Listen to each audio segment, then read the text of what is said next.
महानुभाव इस समय वैदिक पाठशाला के अंतर्गत कर्म और कर्म फल इस विषय को समझने समझाने का प्रयास किया जाएगा।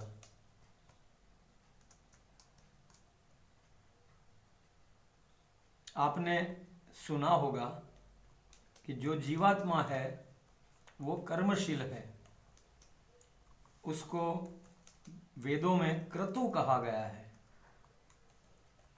अर्थात वो कर्म करने के स्वभाव वाला है।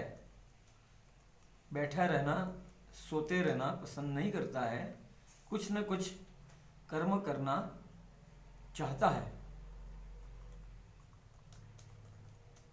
एक क्षण भी वह ज्ञान, कर्म और उपासना से रहित नहीं होता, ऐसा महर्षि स्वामी दयानंद सरस्वती जी लिखते हैं, बताते हैं।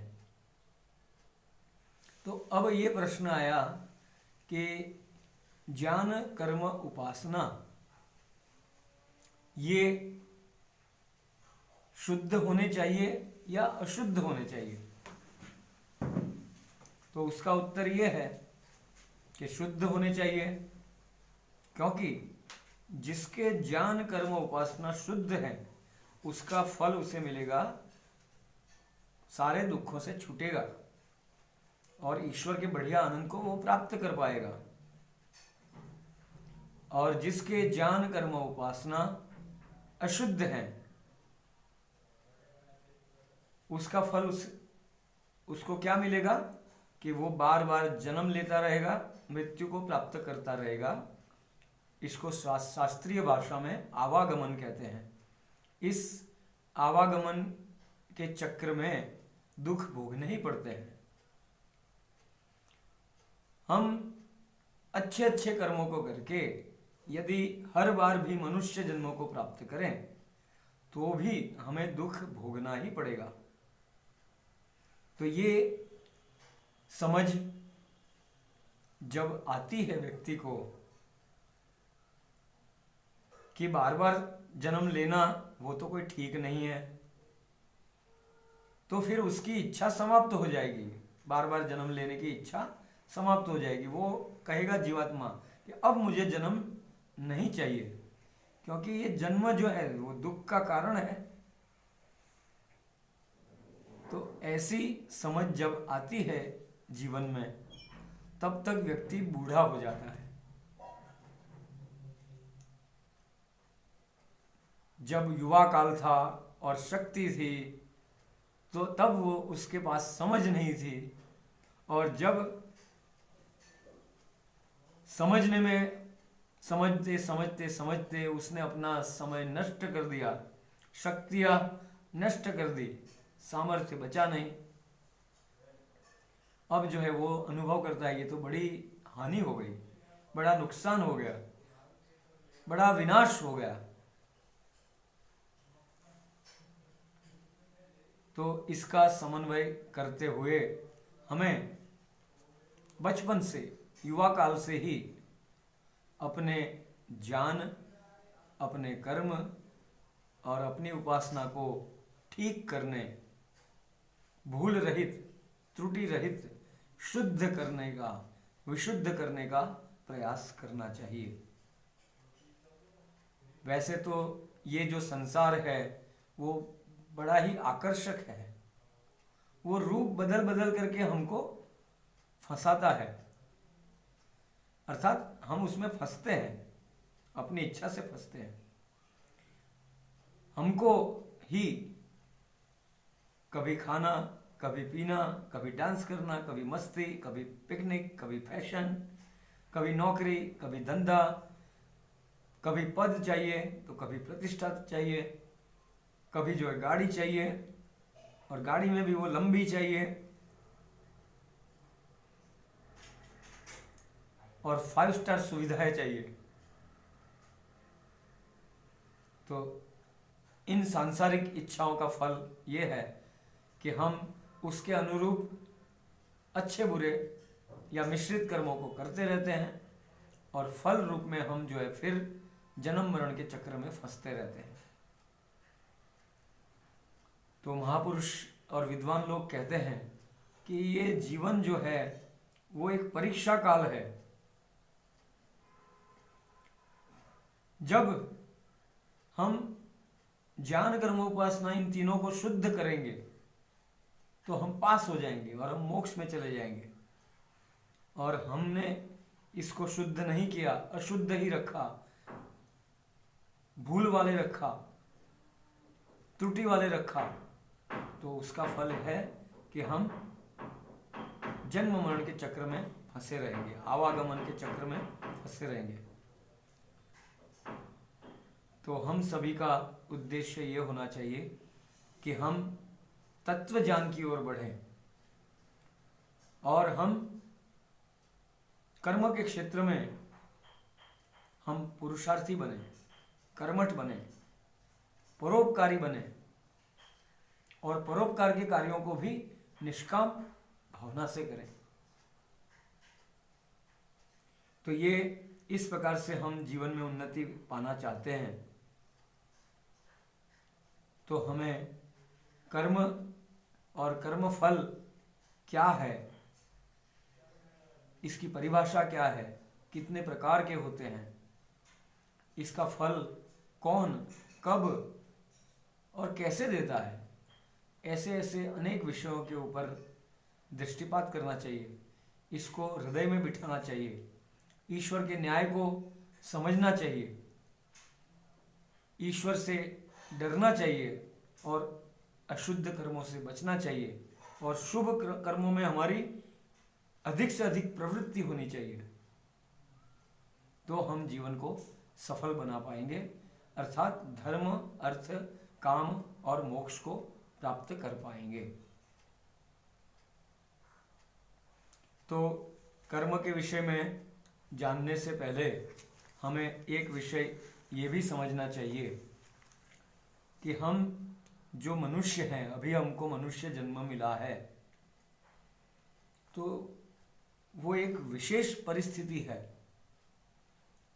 हम में अनेक प्रकार की विशेषताएं हैं जो संसार के सारे प्राणियों में नहीं है। हम में अनेक विशेषताएं जो ऐसी हैं कि संसार के दूसरे प्राणी जो है वो हमसे बहुत ही निकृष्ट स्तर पर रह रहे हैं और हम एक बहुत ऊंचे स्तर पर रह रहे हैं। तो मनुष्य जीवन में हमें ईश्वर की ओर से क्या मिलता है जिससे कि इसकी विशेषता है? तो 5 बातें आती है कि हम मनुष्यों के पास, पहली बात, हम मनुष्य के पास जो बुद्धि है, इस बुद्धि के माध्यम से हम पढ़ते हैं, लिखते हैं, स्कूल में जाते हैं, अध्यापक प्राध्यापक से पढ़ते हैं, 10वीं 12वीं, graduation, post graduation, PhD, doctorate, expert बन जाते हैं हम। क्या मनुष्य से इतर अन्य प्राणियों में ऐसी बुद्धि है? क्या कभी आपने देखा कि गाय और कुत्ते की कोई पाठशाला हो, कॉलेज हो या उनका रिसर्च सेंटर हो? उनके पास ये नहीं है, बुद्धि नहीं है। बस ईश्वर ने जो उनको एक सीमित बुद्धि दी है उसके आधार पर वो अपना जीवन यापन कर रहे हैं। वो तो अपने कर्मों का फल भोग रहे हैं, नए कर्म करने की विशेष उनके पास अवसर नहीं है, उनके पास सुविधा नहीं है, बुद्धि नहीं है। क्या आपने देखा जो बंदर है इतने वर्षों से है, हमारे जैसा ही है, कुछ हाथ पांव, खड़ा खड़ा भी चलता है, परंतु बंदर ने कोई अपना घर बना लिया, लाखों वर्षों से, करोड़ों वर्षों से वर्षा में भीगता रहता है, गर्मी में सीखता रहता है और ठंडी में ठिठुरता रहता है। और मनुष्य ने अपना घर कितना बढ़िया बना लिया और कितनी सुविधा, शीत काल में हीटर लगा लेगा, गर्मी के काल में एसी चला देगा। तो ये बुद्धि जो हम मनुष्यों को ईश्वर की एक देन है, एक भेंट है। दूसरी बात, हमें भाषा मिली है, हम मनुष्यों को एक विकसित व्याकरण और नियमों सहित की एक भाषा प्राप्त हुई है। ऐसी भाषा अन्य प्राणियों के पास नहीं है, पशु पंखियों के पास नहीं है, समुद्री जीवों के पास नहीं है। बस उनके पास तो कोई ध्वन्यात्मक संकेत होते हैं, उससे अतिरिक्त उनके पास ऐसी विकसित भाषा नहीं है। उदाहरण के रूप में आप ले लीजिए कि एक व्यक्ति के पेट में दर्द है, वो डॉक्टर साहब के पास जाएगा और कहेगा डॉक्टर साहब मुझे पेट में दर्द है, इस प्रकार का है, इतने दिन से है, और डॉक्टर से वो परामर्श लेकर के अपने रोग को ठीक कर लेता है। क्या यही उदाहरण किसी गाय में या कुत्ते में घटेगा क्या? घोड़े में घटेगा क्या? घोड़ा या गाय के पेट में दर्द हो तो क्या वो डॉक्टर साहब को बता सकती है गाय और अपनी चिकित्सा करवा सकती है? नहीं करा सकती है। तो ये भाषा हमारे पास एक विशेषता है। तीसरी विशेषता ये है कि हमारे पास दो हाथ हैं। ऐसे हाथ प्रायः अन्य प्राणियों में नहीं है। कोई 5-6 प्राणी मिल जाएंगे आपको, कोई चिंपांजी, बंदर, उरांगुटांग, ऐसे कोई प्राणी मिल जाएंगे जिनके पास हमारे जैसे हाथ हैं। थोड़ा बहुत काम कर लेते हैं, कुछ केला हमने दिया तो वो छील करके खाएगा, चाकू का प्रयोग कर लेगा और जो है झूला झूल लेगा, तो ऐसा थोड़ा बहुत काम कर पाता है। परंतु उसके पास हाथ होने पर उसके पास बुद्धि नहीं है। वही मैंने उदाहरण दिया कि करोड़ों वर्ष से बंदर जो है उसने अपना घर नहीं बनाया, तो उसकी स्पीड लिमिट कर दी है ईश्वर ने। हाथ तो दे दिया है लेकिन उसकी बुद्धि में बंद कर दिया है। अगली बात, हमें कर्म करने की स्वतंत्रता मिली है। हम मनुष्यों को, हमें 24 घंटे स्वतंत्रता है। एक कुत्ता होता है, पालतू कुत्ता, पालतू कुत्ते की बात ले लेते हैं तो उसको चेन से बांध दिया जाता है, उसको हर समय स्वतंत्रता नहीं है। जब इसको हम घुमाने ले जाएंगे तो वो बाहर जाएगा, नहीं ले जाएंगे तो नहीं जाएगा। और यदि गली का कुत्ता है तो उसकी स्वतंत्रता का क्षेत्र कितना है? थोड़ा ही है, अपने गली मोहल्ले तक का ही है। और वो पड़ोस के मोहल्ले में पहुंच जाएगा तो वहां के कुत्ते उसको मार मार करके, हालत खराब करके वापस भेज देंगे, पिटाई कर देंगे, लहू लुहान कर देंगे। तो ये हमें स्वतंत्रता है। किसी एक मनुष्य जो आपके साथ रहता है उसको 2 घंटे के लिए आप किसी कमरे में बंद कर दीजिए। उसको जब कमरे से हम खोलेंगे, अलग करेंगे, कमरे से बाहर निकालेंगे, सबसे पहले वो क्या काम करेगा? पुलिस में जाकर के शिकायत देगा कि इन लोगों ने मेरे पर बड़ा जुल्म किया, मुझे 4 घंटे 2 घंटे कमरे में बंद करके मेरा अपहरण कर लिया और कमरे में बंद कर दिया, मेरे पर अत्याचार किया। ऐसा हो सकता है। तो मनुष्य जीवन में ये स्वतंत्रता है, 24 घंटे की स्वतंत्रता है। ऐसी स्वतंत्रता दूसरों को नहीं है। अगली बात यह है कि हम मनुष्यों को 4 वेदों का ज्ञान मिला है। ये वेद पाठशाला है ना, वैदिक पाठशाला, तो हम वेदों का गुणगान करना चाहेंगे कि मनुष्य की जब प्रारंभिक उत्पत्ति हुई, सबसे प्रथम मनुष्य सृष्टि हुई, तिब्बत में हुई।